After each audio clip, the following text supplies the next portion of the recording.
Chers élèves, bonjour. Ravi de vous rencontrer dans cette nouvelle vidéo pour continuer toujours les tests de lecture du conte philosophique Candide ou l'optimisme de Voltaire.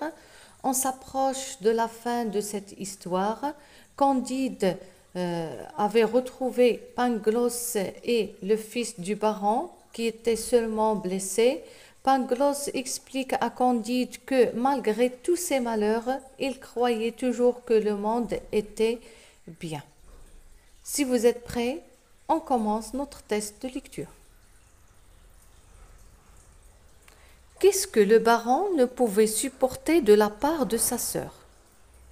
Il ne pouvait pas supporter la bassesse de sa sœur.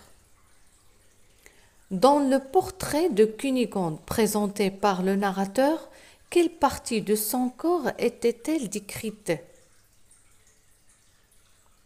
On avait décrit les yeux, la gorge, les joues et les bras. Qu'est-ce que le baron ne pouvait supporter de la part de Candide? Son insolence. Quelle proposition fit la vieille à Candide? En arrivant à Constantinople, Candide rencontre enfin Cunégonde accompagnée de la vieille. Donc, quelle proposition fit la vieille à Candide? Il lui demande de s'installer dans une ferme. Qu'est-ce que Cunégonde ignorait, ne savait pas? Qu'elle était devenue laide. Que reprochait Candide au baron? Il lui reproche son ingratitude. Malgré tout ce que Candide a fait pour le fils du baron, ce dernier n'aimait pas Candide. Il ne voulait pas que Candide se marie avec sa sœur.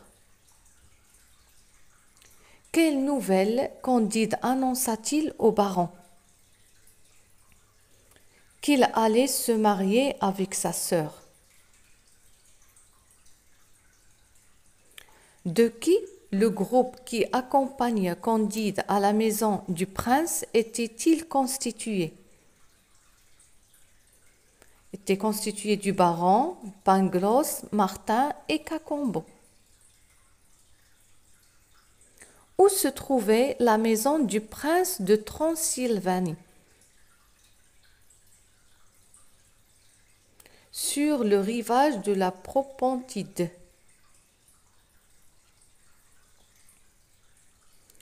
Par quel mot le baron qualifia-t-il l'union de sa sœur avec Candide? Il décrit cette relation comme une infamie. Comme j'ai dit tout à l'heure, que le fils du baron n'aimait pas Candide. Il ne veut pas que Candide ait une relation avec sa sœur.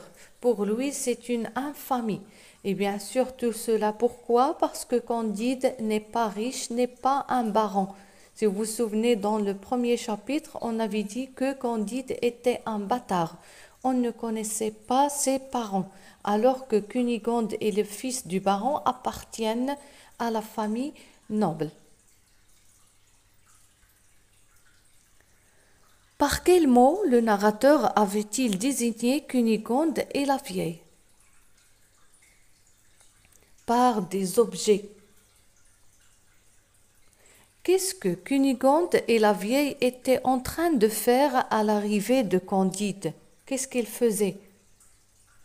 Elles étaient en train de étendre des serviettes sur des ficelles. Quelle était la réaction de Candide en voyant Cunégonde? En voyant Cunégonde pour la première fois depuis longtemps, quelle était la réaction de Candide? Elle était horrifiée. Il recula de 3 pas. Candide était choqué de voir Cunégonde. C'est pas parce que il ne l'a pas vue depuis longtemps, mais parce que Cunégonde a changé. Elle n'est plus Cunégonde qu'on a décrit dans le chapitre 1, qui était belle, fraîche, appétissante. Maintenant, Cunégonde est devenue laide, moche, vieille. Elle a totalement changé. Pourquoi le baron s'opposait-il au mariage de sa sœur avec Candide? Pourquoi le fils du baron n'acceptait pas le mariage de Candide avec sa sœur? C'est parce que Candide n'était pas baron. On arrive à la fin de ce test de lecture. Candide retrouve enfin Cunégonde qui est devenue laide, ce qui ne l'empêche pas de la demander à nouveau en mariage, ce que à nouveau le baron refusa. Ce qui va arriver dans le chapitre 30, c'est ce que nous allons découvrir dans le test de lecture à venir. Merci pour votre attention et à bientôt.